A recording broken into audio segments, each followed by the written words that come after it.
امریکہ کابینہ کی میٹنگ میں پاکستان بھارت جنگ کا ذکر۔ امریکی صدر ڈونلڈ ٹرمپ نے کہا انہوں نے 8 جنگیں رکوائیں، پاکستان اور بھارت دونوں ایٹمی قوتیں ہیں، ان کی جنگ رکوائے۔ صدر ٹرمپ کا ایک بار پھر پاکستان بھارت جنگ میں تیاری کرنے کا ذکر، کہا پاکستان بھارت جنگ کے دوران 11 طیارے مار گرائے گئے۔ میں نے دونوں ملکوں سے کہا جنگ نہ روکی تو 250% ٹیرف لگاؤں گا۔ دونوں ملک ناراض ہوئے مگر بعد میں کہا کہ جنگ نہیں کریں گے۔ وزیراعظم شہباز شریف نے کہا میں نے 50 ملین جانیں بچائیں۔ پیٹرول 12 پیسے فی لیٹر سستا، ڈیزل کی قیمت میں 66 پیسے فی لیٹر کمی، نوٹیفیکیشن جاری۔ وزیراعظم کی زیر صدارت اوگرا کی اصلاحات، ادارہ جاتی استدعات میں بہتری سے متعلق اجلاس۔ شہباز شریف نے کہا کسی کو عوام کے استحصال اور سسٹم میں مداخلت کی اجازت نہیں دی۔ حکومت عوام کی ایک ایک پائی کا تحفظ کرتی، تمام ریگولیٹری ادارے اپنی متعلقہ وزارتوں سے باضابطہ رابطے کے لیے ضروری اقدامات کریں۔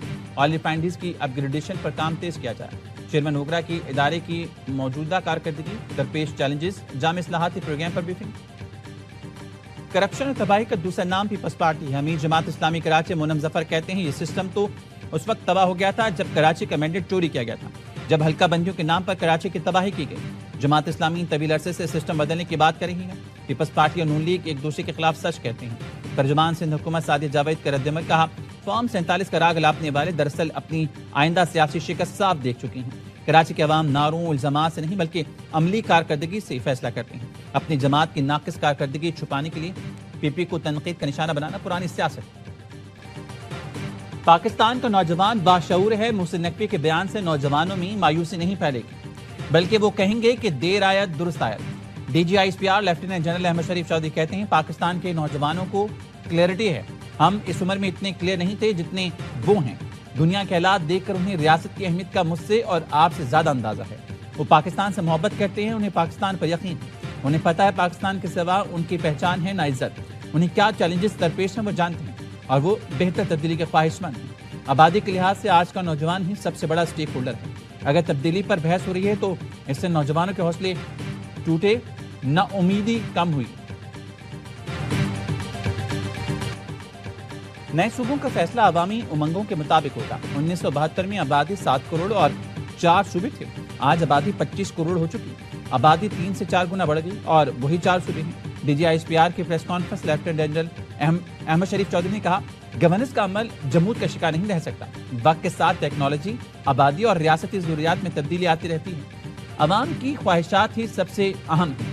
ملک کو درپیش متعدد مسائل کا حل مؤثر حکمرانی اور بہتر انتظامی نظام سے جڑا ہوا ہے۔ پاکستان کی سیکیورٹی کے لیے گڈ گورننس انتہائی اہم ہے۔ دیکھنا پڑے گا کہ موجودہ انتظامی ڈھانچہ گڈ گورننس کی ضروریات پوری کر رہا ہے یا نہیں۔ مسائل حل نہیں ہو رہے، اس کا مطلب ہے اچھی حکمرانی کے لیے کچھ کرنا پڑے گا۔ گڈ گورننس کے لیے اگر انتظامی تبدیلی کی ضرورت ہو تو اسے ہو جانا چاہیے اور اسے ہونے دیں۔ فیصلے سیاسی جماعتوں، منتخب قیادت اور جمہوری عمل کے ذریعے ہونے چاہیے۔ قابل احترام سیاستدانوں سمیت تمام پارٹیز کی خواہش ہے مسائل حل ہوں، بہتر طرز حکمرانی کی ضرورت ہے اور ہم برسوں سے اس کی نشاندہی کر رہے ہیں۔ پاکستان کو بہتر انتظامی نظام کی جانب بڑھنا ہوگا۔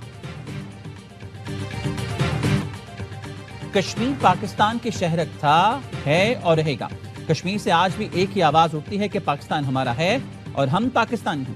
ترجمان افواج پاکستان نے کہا پاکستان کا سب سے لاڈلا بچہ کشمیر، کشمیری چاہے یہاں کا ہو یا وہاں کا ہو، وہ کہتا ہے کہ میری جان پاکستان ہے۔ پاکستان اور کشمیر ایک دوسرے کا ٹوٹ انگ ہے۔ بولتے ہیں قابض فوج نہیں چاہیے، تمہیں پتا ہے کشمیری اور فوج کا رشتہ کیا ہے؟ 1 لاکھ فوجی کشمیری ہیں، تم کیا ان کو لانا چاہتے ہو جو دہائیوں سے کشمیریوں پر ظلم کر رہے ہیں، بیٹیوں کی عزت لوٹتے ہیں؟ D G I S P R کا کہنا تھا اچھا ہوا افغان طالبان رجیم نے بتا دیا کہ ان کا ڈی این اے کہاں سے ہے۔ یہ بھارت کو رپورٹ دیتے ہیں اور پیسے بھی مانگتے ہوں گے۔ افغان طالبان اور آر ایس ایس کا ڈی این اے اور ماسٹر پلانر ایک ہی ہے۔ ہم ان دونوں کو جانتے ہیں اور ان سے بخوبی نمٹنا بھی جانتے ہیں۔ طالبان رجیم نے ہمارا ٹینک قبضے میں لینے کا جھوٹا دعویٰ کیا، طیارہ گرانے اور پائلٹ پکڑنے کا بھی دعویٰ کیا تھا۔ شلوار قمیض میں دکھایا جانے والا پائلٹ شاید ان کا کوئی نشئی ہوگا۔ آرٹیکل 5 واضح کرتا ہے وفاداری صرف ریاست سے ہوگی۔ ہارڈ اسٹیٹ کا مطلب ریاست کے ساتھ غیر مشروط وفاداری۔ کیا ہم ہارڈ اسٹیٹ ہیں؟ نہیں، اس کا ہرگز مطلب نہیں ملٹری ریاست چلا رہی ہے۔ D G I S P R lieutenant general Ahmed Sharif Chaudhry نے میڈیا بریفنگ میں کہا بات چیت کا راستہ ختم ہو گیا، دہشت گرد ریاست کے سامنے نہ جھکے تو بھرپور جواب دیا جائے گا۔ ترجمان پاک فوج نے بتایا رمضان سال 40,000 انٹیلیجنس بیس آپریشن ہوئے، 2084 دہشت گردوں کو جہنم واصل کیا گیا، دھماکوں کے 28 واقعات ہوئے، بم دھماکوں میں زیادہ تر افغان شہری ملوث تھے۔ رواں سال مجموعی طور پر 819 شہادتیں ہوئیں، دہشت گردی میں 303 فوجی جوان شہید ہوئے۔ بلوچستان کا مسئلہ سرداری اور اشرافیہ کا قبضہ ہے۔ ایک قبیلے میں اسٹیٹس کو ہے جو نہیں چاہتا غریب کا بچہ پڑھے، وہ چاہتا ہے یہ ہمیشہ ان کے غلام بنے رہیں۔ یہ لوگ کاروبار کے نام پر منشیات اور ڈیزل اسمگلنگ کرتے ہیں، جب روکیں تو پھر دہشت گردی کراتے ہیں۔ D G I S P R lieutenant general Ahmed Sharif Chaudhry کا کہنا ہے سرداروں کو لیویز فورس کی تنخواہیں چاہیے، کہتے ہیں ہمیں حصہ نہیں دو گے تو دہشت گردی کرائیں گے۔ ریاست ان سے بات نہیں کرے گی کیونکہ اسٹیک ہولڈرز یہ نہیں بلوچستان کی عوام ہے۔ بلوچستان کے حوالے سے جان بوجھ کر منفی پروپیگنڈا کیا جا رہا ہے۔ ریاست ہے تو سیاست ہے، ریاست ہے تو جان ہے۔ کہا جاتا ہے ہزاروں بندہ اٹھا لیا، مسنگ پرسن کا کوئی نام تو ہوگا، اس کا شناختی کارڈ لے آئیں۔ کچھ مسنگ پرسن دہشت گرد کارروائیوں میں ملوث ہوتے ہیں، لاپتہ افراد کا پروپیگنڈا ناکام ہو گیا۔